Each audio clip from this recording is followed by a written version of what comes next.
Hace 2000 años, el mundo cambió para siempre. Todo empezó con el nacimiento de un niño, pero cuando el niño se hizo adulto, su breve ministerio de enseñanza transformó por completo la vida religiosa. A quienes siguieron su doctrina se los conocería como cristianos.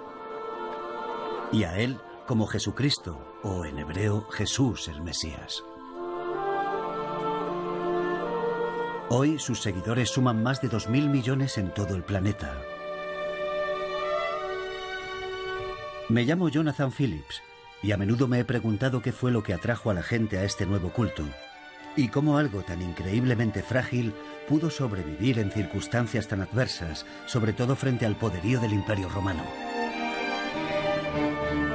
Acompáñenme en este recorrido de más de 3000 kilómetros en el que nos adentraremos en el mundo de los primeros cristianos, conoceremos sus historias y seremos testigos de cómo lucharon, perseveraron y murieron. Todo lo que dio origen a una fe que ha contribuido en gran medida a conformar lo que somos hoy. La senda desde Jesucristo hasta Constantino.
Capítulo 1. El nacimiento de una fe. Como catedrático de Historia de la Royal Holloway de la Universidad de Londres, tenía todo lo que necesitaba para investigar y planificar una gran expedición. El recorrido me llevaría hasta 7 naciones y ciudades, entre ellas Jerusalén, Roma, Estambul y Atenas. Pero mi incursión en el mundo de los primeros cristianos comenzó mucho más cerca de casa. Había oído que el pergamino más antiguo del Antiguo Testamento se conservaba en Manchester, en el norte de Inglaterra.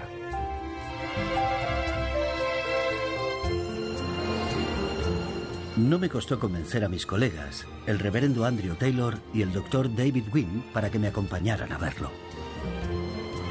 El fragmento conservado en la arena de Egipto llegó a Manchester en 1920. Pasaron 15 años antes de que alguien se diera cuenta de que se trataba del texto más antiguo de un evangelio conservado hasta el momento. Estaba realmente expectante cuando entramos en la biblioteca universitaria John Rylands.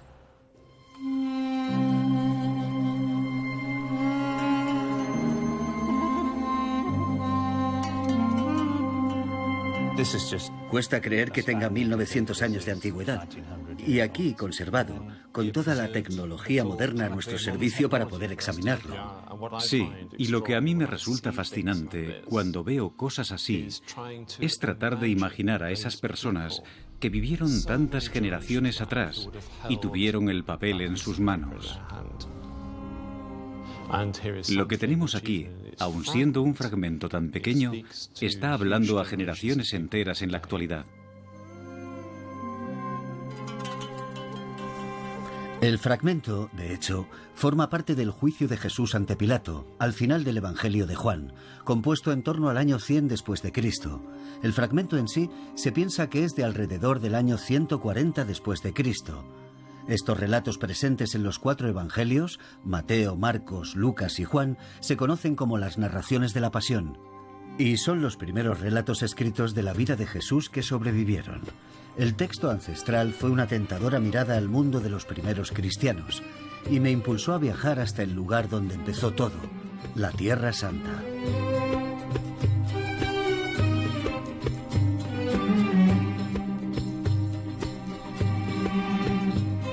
Aquí, la bulliciosa y moderna ciudad de Jerusalén todavía resuena con imágenes y sonidos que han permanecido inalterados durante siglos. Pero cerca hay otro lugar mucho más pequeño, que es donde comienza nuestra historia. Es 24 de diciembre, Nochebuena, y las celebraciones comienzan temprano.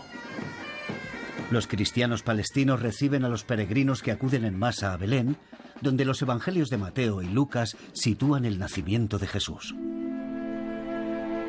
Uno de los lugares más venerados del cristianismo se encuentra debajo de la Basílica de la Natividad. Esta es la gruta en forma de cueva donde se cree que nació Jesús. Este edificio fue construido por el emperador Justiniano en torno al año 530.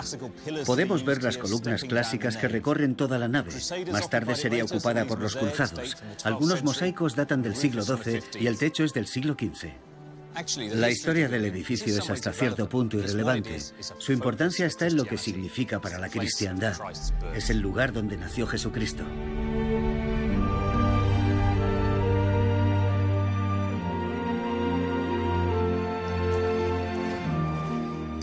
Esta escalera semicircular conduce al lugar donde, según cuenta la tradición, nació Jesucristo.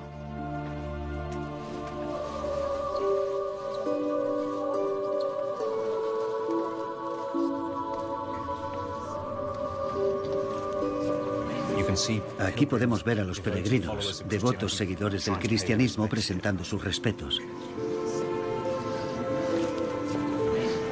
Este lugar tiene una inmensa carga espiritual para millones y millones de cristianos en todo el mundo. Este es el lugar exacto donde se cree que nació Jesucristo. Está señalado con esta hermosa estrella de plata en la que está escrito: aquí nació Jesucristo de la Virgen María. Es un espacio muy reducido, cargado de intensidad, que refleja ese momento tan íntimo del comienzo de la vida de Jesucristo.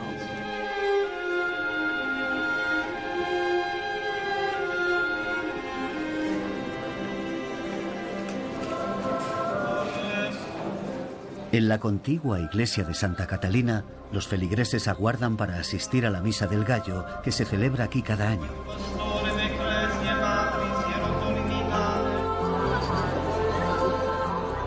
Fuera, en la plaza del Pesebre, la fiesta ya ha empezado.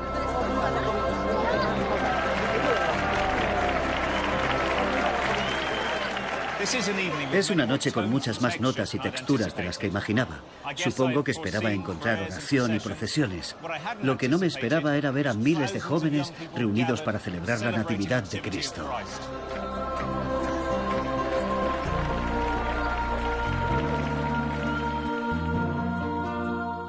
Los evangelios de Mateo, Marcos, Lucas y Juan nos cuentan la historia de la vida de Jesús, pero difieren en cuanto a las imágenes y los episodios que describen. Lucas, por ejemplo, nos cuenta que los primeros en conocer la noticia del nacimiento de Jesús son unos pastores que están cuidando sus rebaños. El nacimiento de Jesús es una buena nueva para los pobres. Jesús nace pobre. Ahí tenemos un mensaje directamente dirigido a los desposeídos y contra la estructura de poder de la época. El Evangelio de Mateo, por otra parte, nos cuenta además que Jesús recibe la visita de 3 reyes que le traen presentes. El nacimiento de Jesús, por tanto, también es una buena nueva para los ricos y poderosos, de manera que este acontecimiento extraordinario afecta a todos.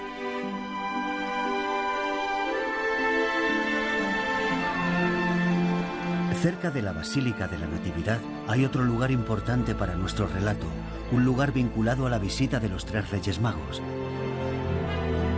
Es la capilla de la Gruta de la Leche. Cuenta la tradición que los muros de piedra de esta cueva se volvieron blancos cuando a María se le derramaron unas gotas de leche al amamantar a Jesús. Su custodio es el hermano Lawrence Bow. Después de nacer Jesús, la Sagrada Familia vivía aquí. Esta es la casa a la que, según San Mateo, los Reyes Magos trajeron sus regalos al niño: oro, incienso y mirra. El oro es un obsequio digno de un rey. Dios está ahora presente entre nosotros, por tanto debemos honrarlo de algún modo. ¿Cómo le rinden honores? Con incienso. Traen incienso para honrarlo. Y mirra, que es un potente medicamento. Si lo consulta verá que la mirra representa la muerte. La mirra nos indica que Jesús va a sufrir un dolor inmenso por nuestra salvación. A unos pocos kilómetros de Belén se elevan las murallas de Jerusalén, el centro de poder de Judea. Es irónico que el lugar de nacimiento de Jesús en Belén esté solo a unos kilómetros de Jerusalén. Aquí estaba el templo, aquí estaba el centro de la vida judía, y aquí era donde los judíos practicaban su culto, pero solo con el permiso de las autoridades romanas. Los romanos, a su vez, se mantenían en el poder gracias a un gobernante títere, el rey Herodes. Herodes había oído hablar del nacimiento y quería que trajeran ante él a Jesús. Tuvieron que preguntar a los escribas judíos, ¿de dónde vendría el llamado Mesías? Consultando las escrituras, averiguaron que el profeta nos dice que Belén Éfrata, una aldea muy pequeña a las afueras de Jerusalén, que no tenía el tamaño suficiente para formar parte de la ciudad, ese era el lugar donde nacería el Mesías. Entonces Herodes envía a los Reyes Magos a Belén. Esta gruta bajo la Basílica de la Natividad conmemora a los niños asesinados por el rey Herodes. Según los evangelios, Herodes veía en el niño Jesús una amenaza. Mateo nos cuenta que al no poder convencer a los 3 reyes de que le dieran noticia del paradero de Jesús, Herodes puso en marcha un infanticidio. Todos los niños varones con menos de 2 años fueron masacrados. Lo que dicen las escrituras es que San José es prevenido en sueños de que debe levantarse al instante y salir de la zona de Belén en mitad de la noche para llevar al bebé a Egipto.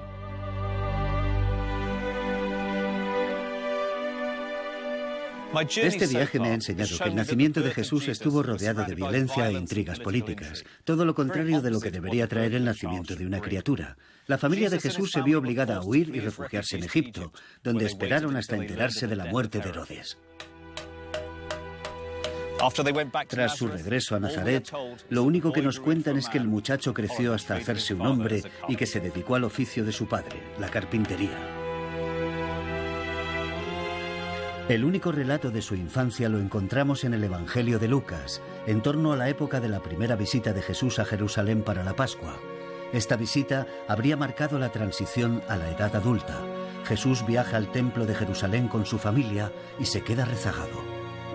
María y José no se dan cuenta de su ausencia hasta bien avanzado el camino de regreso a casa. Cuando regresan, lo encuentran en el templo conversando con los maestros judíos. El episodio se registra como una manera de decir que este muchacho, que pronto sería un hombre, va a enseñar al antiguo Israel una forma nueva de concebir a Dios. Seguir el rastro de su vida es muy difícil, debido en parte a las discrepancias entre los relatos de los evangelios. No son biografías como las entendemos hoy. Eran fruto de la tradición oral y no se pusieron por escrito hasta pasada una generación o más después de su muerte. Representan una reflexión póstuma sobre su vida y fueron escritos por culturas diferentes para audiencias diferentes. Hay un conjunto principal de ideas y episodios que nos hablan sobre la fe en Jesús y que, aunque hayan sido interpretados desde diversos puntos de vista, en lo básico son perdurables y conocidos. Mientras que los demás evangelios comienzan el relato de la historia de Jesús con la Natividad, Marcos empieza a contarla en el río Jordán, que actualmente forma la frontera entre Israel y Jordania. Se necesita un permiso especial de las autoridades israelíes para acceder al lugar. Las alambradas y las minas terrestres son un crudo recordatorio de lo inestable que es la zona. Cuando Juan el Bautista bautizó a Jesús aquí, en el río Jordán, vio como el Espíritu Santo descendía sobre él en forma de paloma y supo que Jesús era el Mesías. Fue un momento de una importancia trascendental y es la razón de que millones de peregrinos acudan aquí desde hace siglos para recrear la escena.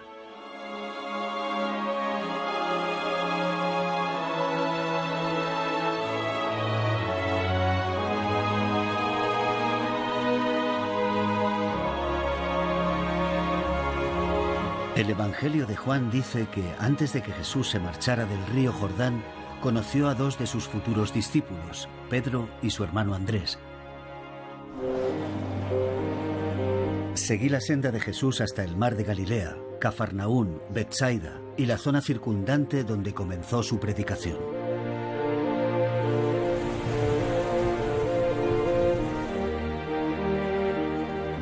Por el camino llamó mi atención una reliquia de 2000 años de antigüedad encontrada en Tiberíades, la llamada Barca de Jesús. Este bote de pesca apareció en buen estado enterrado en el fango cuando las aguas del mar se retiraron en 1986. Es una tentadora conexión con la época de Jesucristo.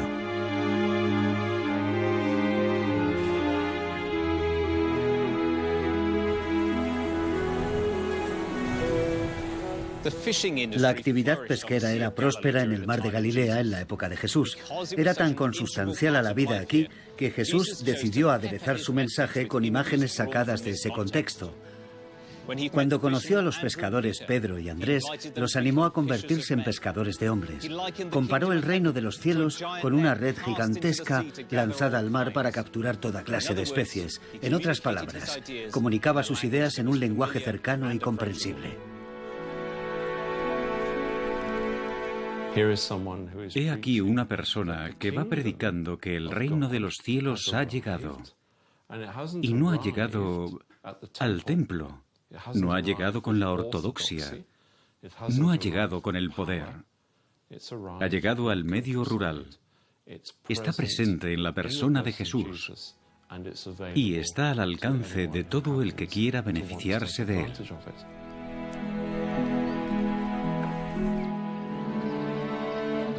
Tras reunir a 12 discípulos, Jesús recorrió toda la zona de Galilea predicando y sanando.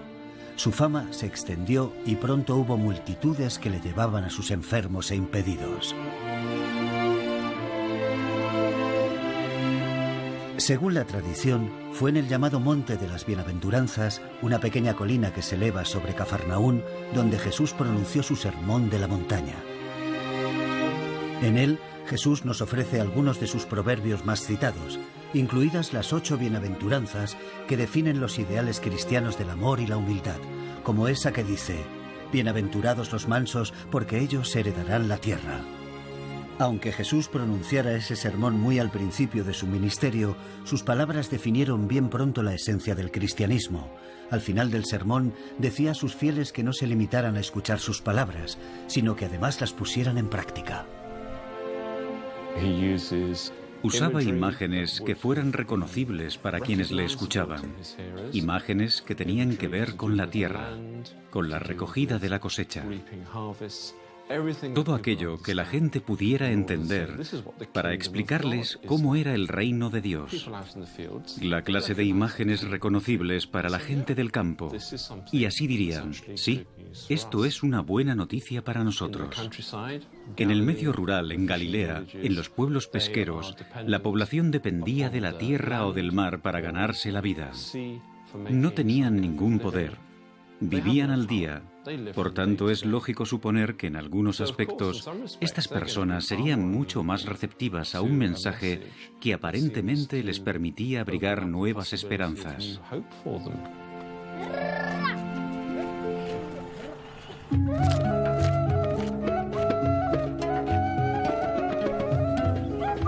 Cafarnaún era el más grande de los pueblos pesqueros de Galilea.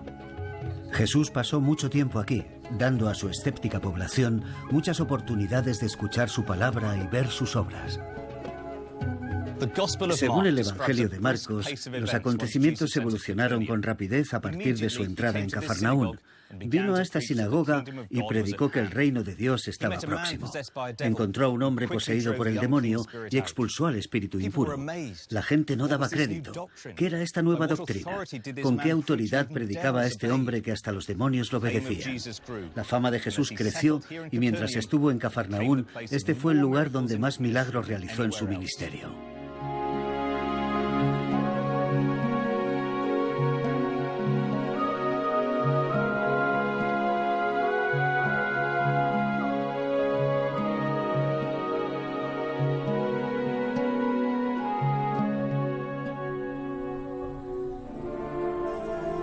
Betsaida, que significa casa de los pescadores, está situada a unos 2 kilómetros al norte del mar de Galilea, un lugar donde no parece probable encontrar un pueblo pesquero. Algunos científicos creen que el nivel del mar estaba mucho más alto entonces y por tanto la costa estaba mucho más cerca. Cuando llegó a Betsaida la noticia de que venía Jesús, sus habitantes se aglomeraron en las calles con la esperanza de que sanara a sus enfermos. Según el Evangelio de Marcos, cuando Jesús entró le presentaron a un hombre ciego. Posó las manos sobre él y le devolvió la vista. Se describen numerosas curaciones de ciegos en los Evangelios. Pero los relatos van más allá de la mera sanación del cuerpo. Devolver la vista al ciego también representa una nueva percepción espiritual.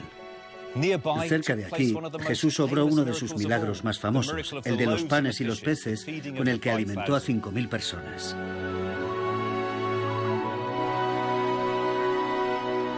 Mateo nos cuenta la historia porque contiene alusiones a la Cena del Señor, que con el tiempo sería la Santa Cena.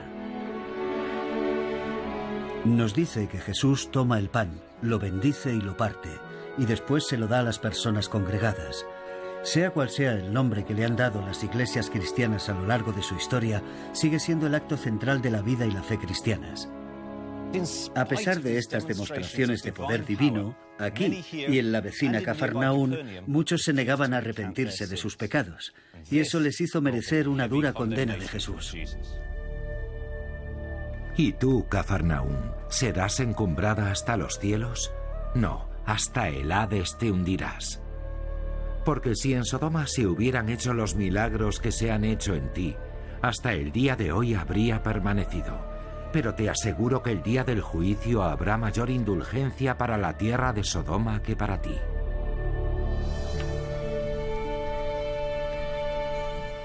Todos los escritores de los evangelios dicen que la buena nueva tenía mejor aceptación entre las personas tradicionalmente excluidas, los pobres y los marginados, pero también entre quienes estaban fuera de los límites del judaísmo. Uno de estos grupos eran los samaritanos.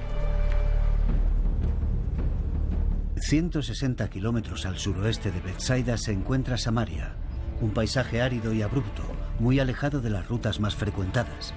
Cuando los antiguos asirios atacaron Israel, provocaron que las 10 tribus del norte se dispersaran, pasando a ser las famosas tribus perdidas de Israel. El remanente de población judía en Samaria se entremezcló con los paganos asirios, dando lugar a los samaritanos, que afirmaban ser judíos. En la época de Jesús, las relaciones entre judíos y samaritanos eran antagónicas. Algunos judíos se negaban incluso a pasar por aquí, pero Jesús adoptó una postura mucho más positiva. Lo vemos en la parábola del buen samaritano, o en ese episodio del Evangelio de Juan, en que Jesús pide a una mujer de Samaria que le dé de beber del pozo de Jacob, y termina convenciendo a la mujer y a los demás lugareños de que Él es Jesucristo, el Salvador del mundo.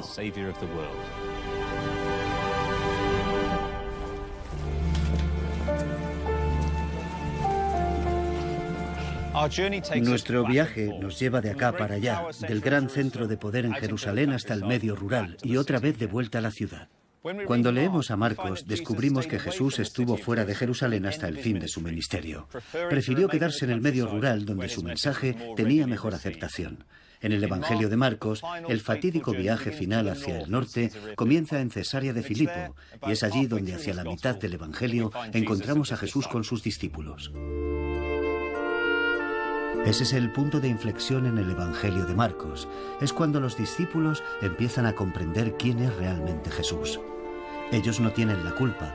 Una peculiaridad de Marcos ha sido retratarlos como personas de lento entendimiento, al menos hasta entonces. Bien es cierto que el mensaje de Jesús no siempre era fácil de entender y que a veces se volvía agresivo al ver que su mensaje no calaba.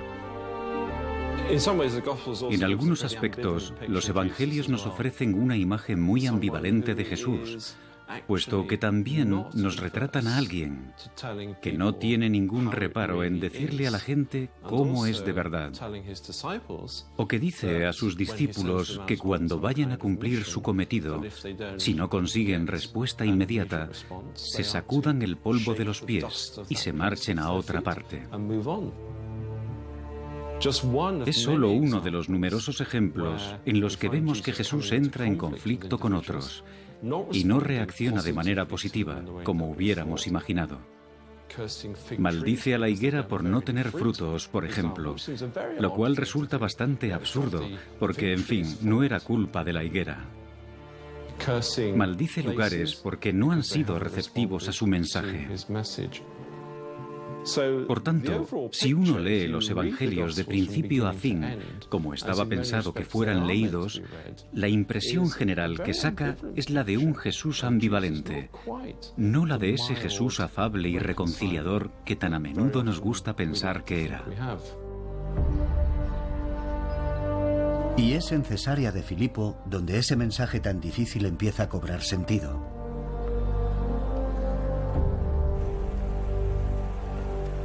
Este gran manantial es una de las fuentes del río Jordán. Los paganos, que adoraban a Pan, dios griego del triunfo y del miedo, creían que este río era la puerta de entrada al inframundo y celebraban rituales orgiásticos y extraños sacrificios de animales.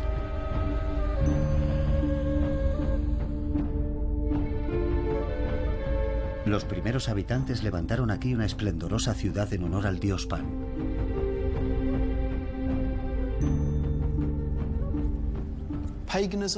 El paganismo fue la religión dominante en lo que hoy conocemos como Europa durante bastante más de 2000 años. Al principio cubría las necesidades de la gente, pero la impresión general es que en la época de Jesucristo, cuando empezaba a difundirse el mensaje cristiano, el paganismo ya no cubría todas las necesidades para todo el mundo. El paganismo romano era politeísta. Creía en múltiples dioses y diosas, y no en un Dios todopoderoso. Estos dioses y diosas no eran afectuosos. La humanidad no les importaba demasiado. El paganismo romano no tiene tanto que ver con ser amado por los dioses como con evitar su enojo, con temer su castigo. Los romanos vivían en un mundo muy incierto, donde había terremotos, hambruna, enfermedades que no eran capaces de explicar. Encontraban una explicación en la furia de estas deidades y trataban de aplacar su ira. Apenas queda nada del lugar de culto pagano de Cesarea de Filipo, pero fue aquí donde tuvieron lugar algunos de los episodios más profundos de los evangelios. Jesús preguntó a sus discípulos: ¿quién dice la gente que soy? ¿Y quién decís vosotros que soy? Las respuestas variaban de Juan el Bautista a Elías. La de Pedro fue proverbial. Él afirmó la divinidad de Jesús cuando declaró: tú eres el Mesías, el Hijo de Dios vivo. Jesús, a su vez, encomendó a Pedro una misión que supondría un cambio para el mundo. Dijo: tú eres Pedro, y sobre esta piedra edificaré mi iglesia, y las puertas del Hades no prevalecerán contra ella.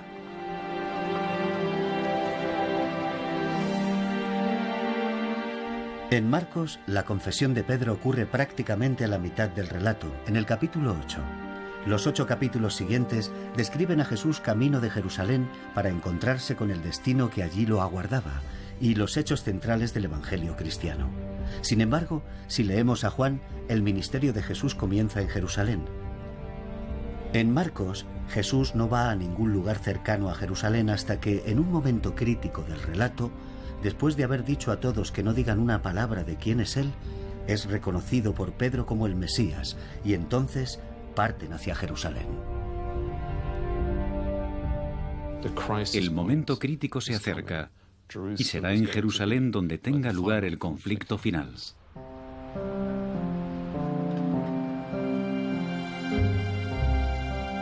Todos los evangelios representan a Jesús dirigiéndose a Jerusalén. No cabe duda de que ya habría visitado la capital, tal vez en numerosas ocasiones, sobre todo para la Pascua. Ya hemos visto el relato de Lucas sobre la visita de Jesús al templo de Jerusalén cuando era un niño de 12 años. A esa edad, los muchachos se sometían al rito del Bar Mitzvah para convertirse en hijos de los mandamientos. Y la visita a Jerusalén por Pascua habría sido para celebrar su nueva condición.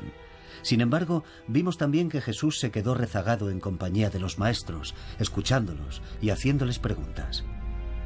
Cuando María regresa y encuentra a Jesús, lo acusa de tratar a su padre y a su madre de manera irreflexiva, pero la respuesta del hijo es extraordinaria.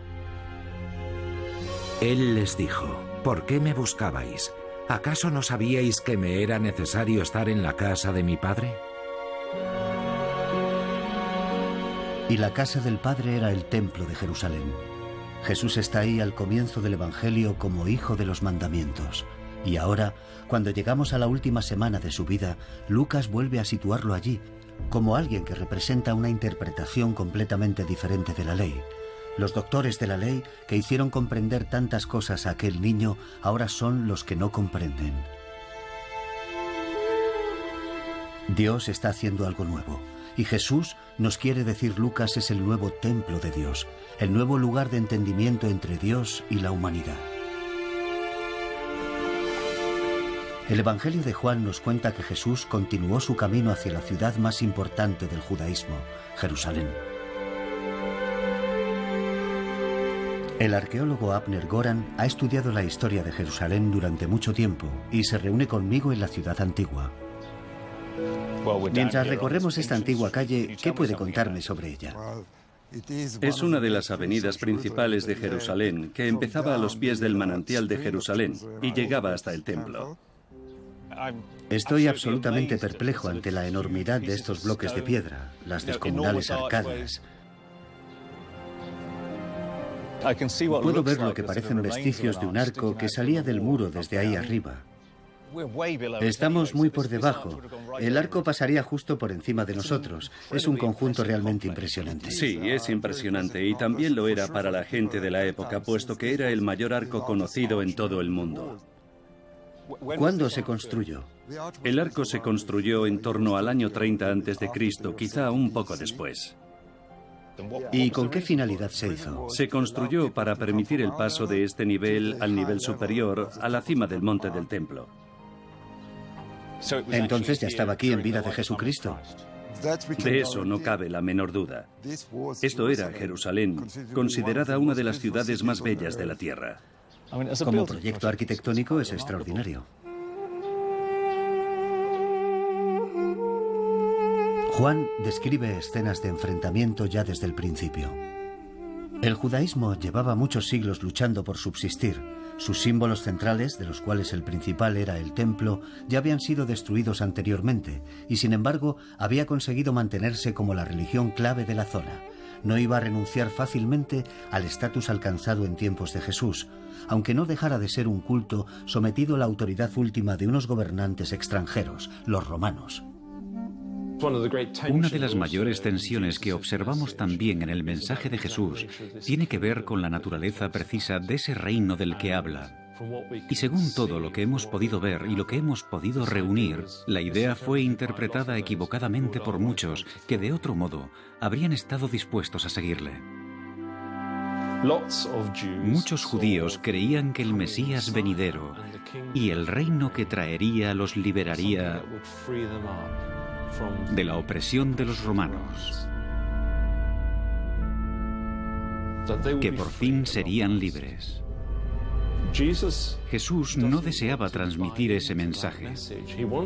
Quería hablar de un reino, sí, pero con una entidad completamente distinta. Un reino que no estaría basado en el poder y el conflicto. El malentendido sobre quién era Jesús y lo que había venido a predicar es un tema común en todos los evangelios.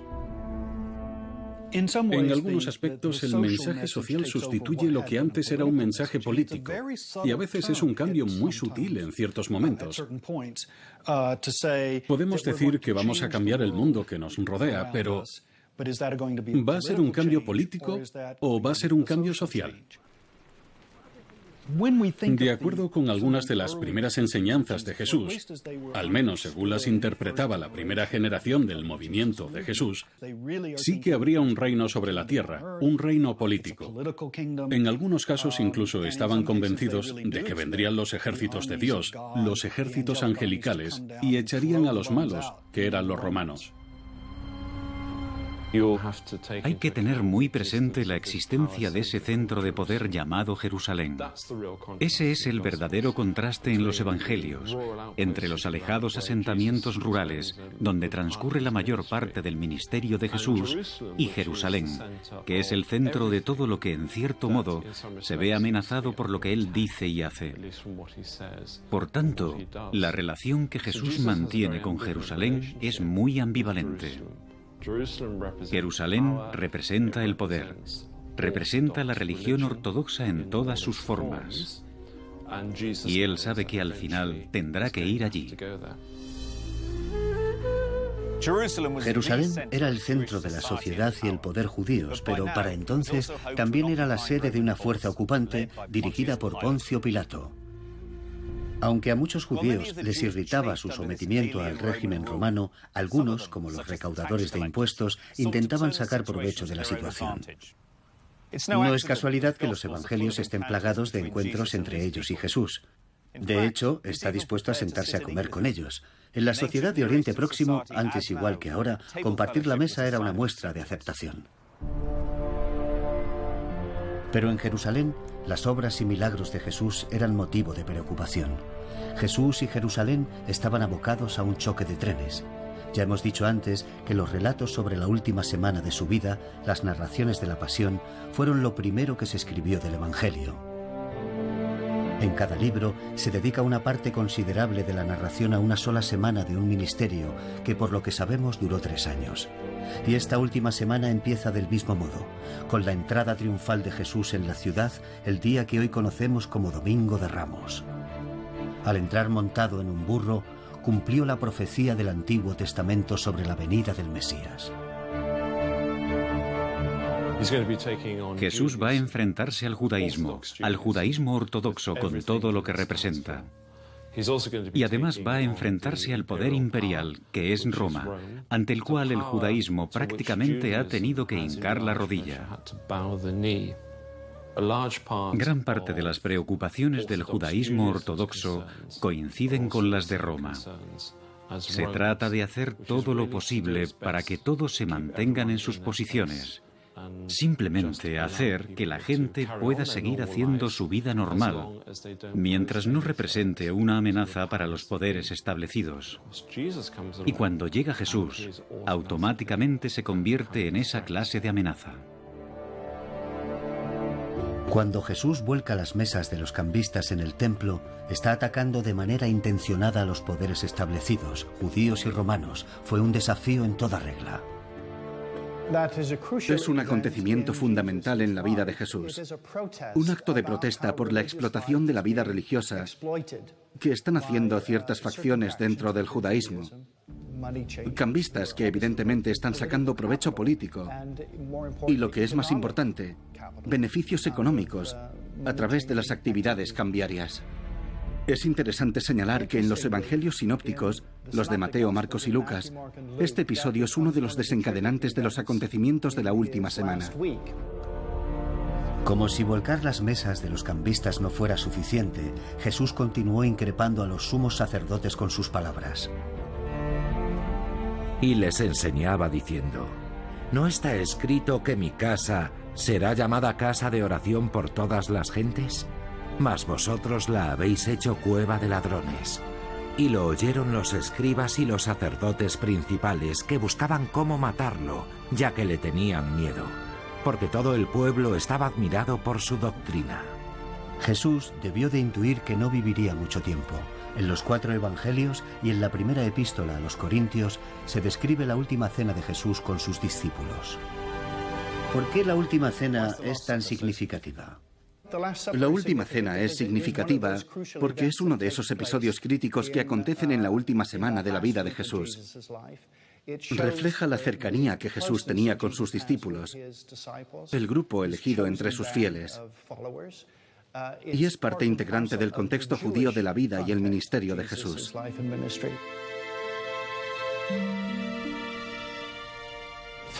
La imagen que a muchos se nos representa al imaginar esa última cena es la del famoso cuadro de Leonardo da Vinci. Teniéndolo presente, es interesante intentar trasladar esa escena a esta sala, que es donde dice la tradición que tuvo lugar esa cena. Marcos describe de manera convincente ese momento en su Evangelio.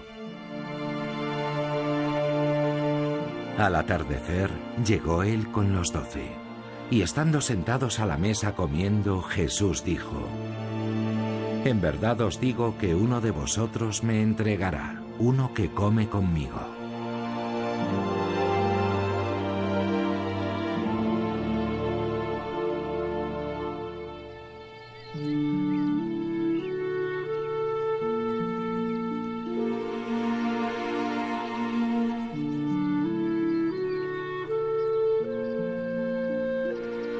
Aquí, con sus olivos centenarios, está el huerto de Getsemaní, donde Jesús solía reunirse con los discípulos. Debe su fama al hecho de ser el lugar al que Jesús vino a rezar la noche anterior a su arresto. De un modo muy humano, contempló su propia mortalidad y después aceptó el suplicio que le aguardaba. La mañana siguiente llegó con un fatídico beso, el que Judas le dio para identificarlo ante los siervos de los sumos sacerdotes.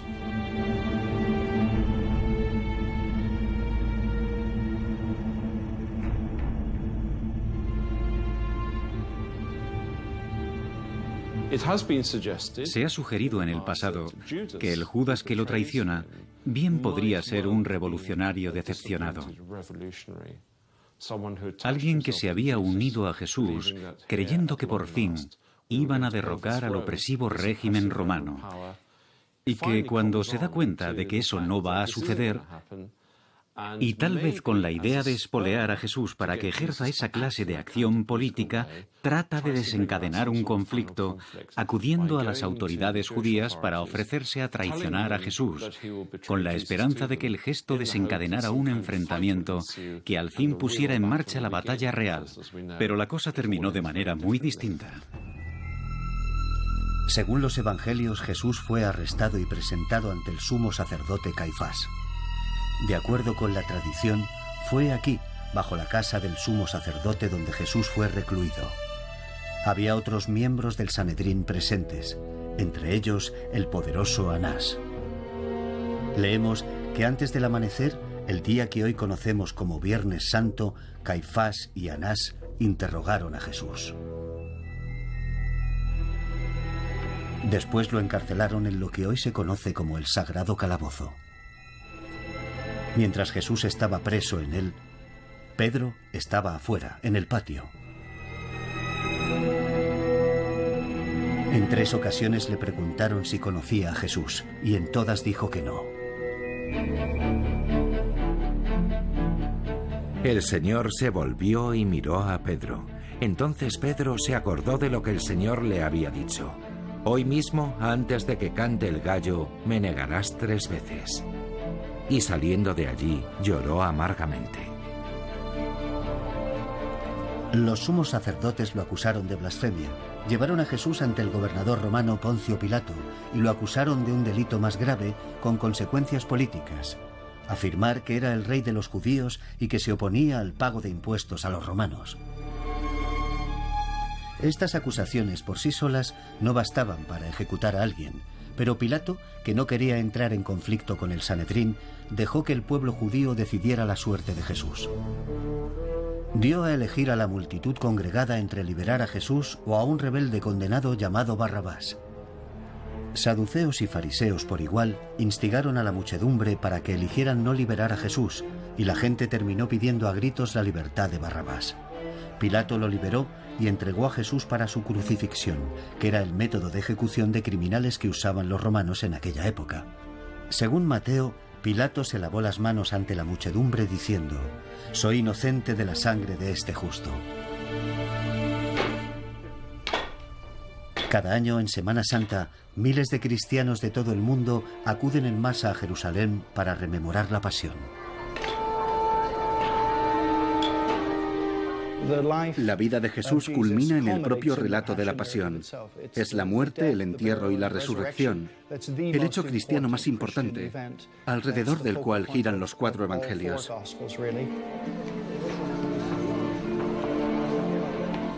Con sus cruces a cuestas recorren la Vía Dolorosa hasta la iglesia del Santo Sepulcro.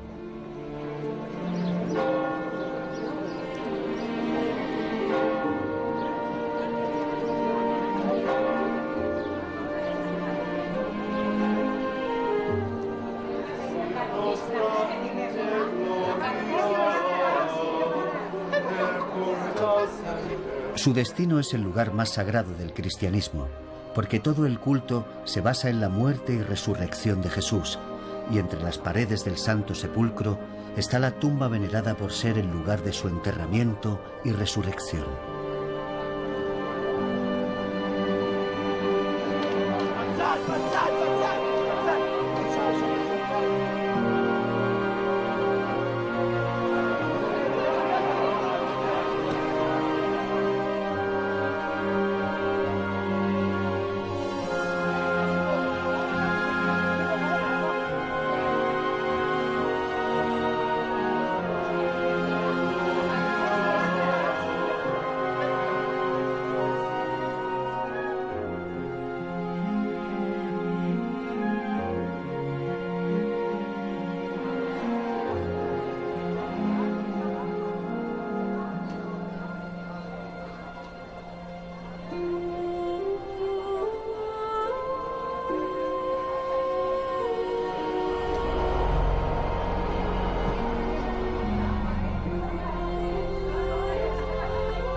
Este es uno de los lugares más impresionantes del mundo, la tumba de Jesucristo.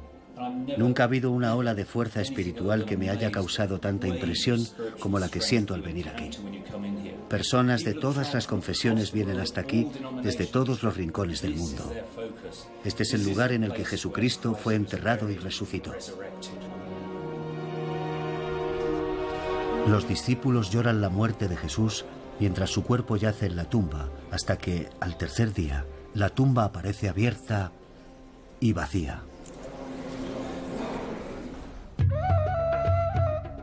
En el Evangelio de Mateo, Jesús resucitado se aparece a María Magdalena y le dice que avise a los discípulos de que se reunirá con ellos en Galilea. Cuando Jesús se aparece a los 11 discípulos en una colina de Galilea, les encomienda una importante misión. Id, pues, y enseñad a todas las gentes, bautizándolas en el nombre del Padre, del Hijo y del Espíritu Santo. Los apóstoles creyeron que había ocurrido un milagro, porque era la única forma de explicar lo que estaban dispuestos a hacer. Pero ¿por qué ha pervivido el mensaje?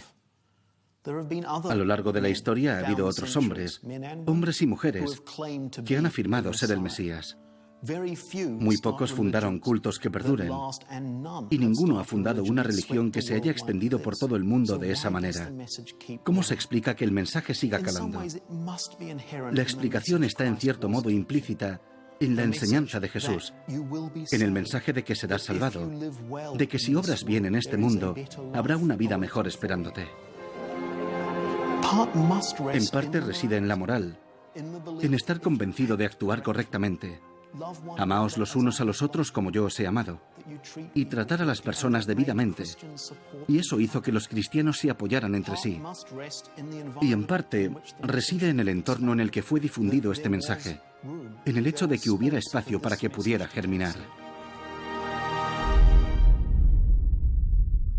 Hemos hecho un breve recorrido por los Evangelios y hemos visto algunos de los retos que planteaba Jesús frente a las creencias y la cultura de las sociedades judía y romana.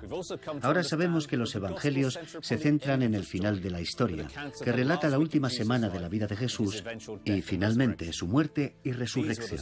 Estas eran las historias que los primeros cristianos se contaban unos a otros. Vivían en una época de tradición oral, siglos antes de que se inventara la imprenta. Su cultura se basaba en la narración de historias. La necesidad de documentarlo todo para las generaciones venideras no surgió hasta que empezaron a fallecer los testigos originales.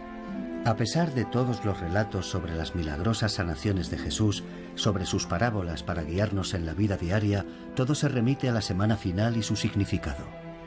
¿Por qué Jesús llegó a creer que debía morir?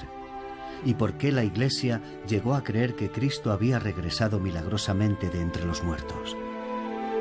Estas preguntas llegarían a tener una importancia decisiva para la Iglesia de los primeros tiempos y para un hombre en particular. Empezó siendo un fariseo judío llamado Saulo, que se dedicaba a perseguir a los primeros cristianos y que fue el causante de muchas muertes. Con el tiempo se convertiría al camino, como lo llamaban, y cambiaría de nombre para llamarse Pablo. No tardaría en lanzarse a predicar la fe cristiana con el mismo ahínco con el que antes la había combatido. Más antiguas que los evangelios del Nuevo Testamento son las cartas que Pablo escribió a las primeras comunidades cristianas. Para comprender cómo el cristianismo pasó de ser una reducida secta judía a convertirse en la religión oficial del Imperio Romano, es preciso reconciliarse con Pablo. Muchos opinan que el cristianismo realmente empezó con él. En el siguiente programa seguiremos sus pasos en su misión para llevar el mensaje cristiano a Asia y Europa. Una misión que le supondría ser encarcelado y golpeado y estar al mismo borde de la muerte mientras se dedicaba a transformar al Dios de una nación en el Dios de todos los pueblos.